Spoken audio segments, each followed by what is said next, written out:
Assistant director, മെത്രാപ്പൊലിത്തൻ കോടതിയിൽ defender of bond, promoter of justice, അനുരഞ്ജന കോടതിയിൽ കൗൺസിലർ, അതിരൂപത വൈദിക സമിതി, ആലോചന സമിതി, പാസ്റ്റർ കൗൺസിൽ എന്നിവയിൽ അംഗം എന്ന നിലകളിലും പ്രവർത്തിച്ചു.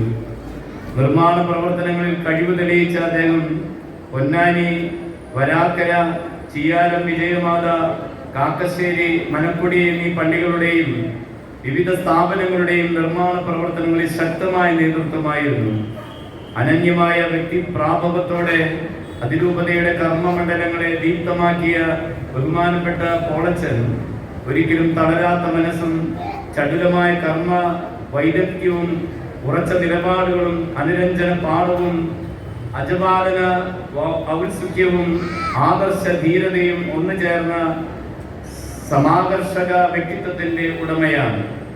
തന്നെ ഏൽപ്പിച്ച എല്ലാ ദൗത്യങ്ങളോടും 100% വിശ്വസ്തത പുലർത്തിക്കൊണ്ട് തന്റെ കർമ്മ പന്താവിൽ വ്യാപരിക്കുന്ന ബഹുമാനപ്പെട്ട പോൾ പൈപ്പള്ളി അച്ഛൻ അതിരൂപതയുടെ അഭിമാനമാണ്. അതിരൂപതയുടെ നാനാവിധ വികസനത്തിനും വളർച്ചയ്ക്കും ബഹുമാന അച്ഛൻ നൽകിയ സംഭാവനകൾ അതിരൂപത ചരിത്രത്തിന്റെ ഭാഗമായി നിലകൊള്ളും.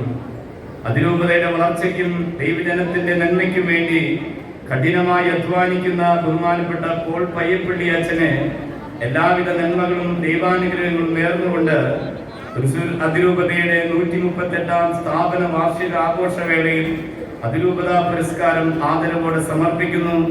മാർ ആൻഡ്രൂസ് താഴത്ത്, തൃശ്ശൂർ അതിരൂപത മെത്രാപ്പൊലീത്ത, മാർ ടോണി നിലങ്കാവിൽ, തൃശ്ശൂർ അതിരൂപത സഹായ മെത്രാൻ. ഈ സമയം താഴത്ത് പിതാവും ടോണി പിതാവും ചേർന്ന് നമ്മുടെ ആദരവ് നൽകുന്നതായി പൊന്നാട അണിയിക്കുന്നു. ഒപ്പം ഡോക്ടർ KS അനിൽ ട്രോഫി നൽകി ആദരിക്കുന്നു. താഴത്ത് പിതാവ് മംഗളമന്ത്രം സമർപ്പിക്കുകയും ചെയ്തു.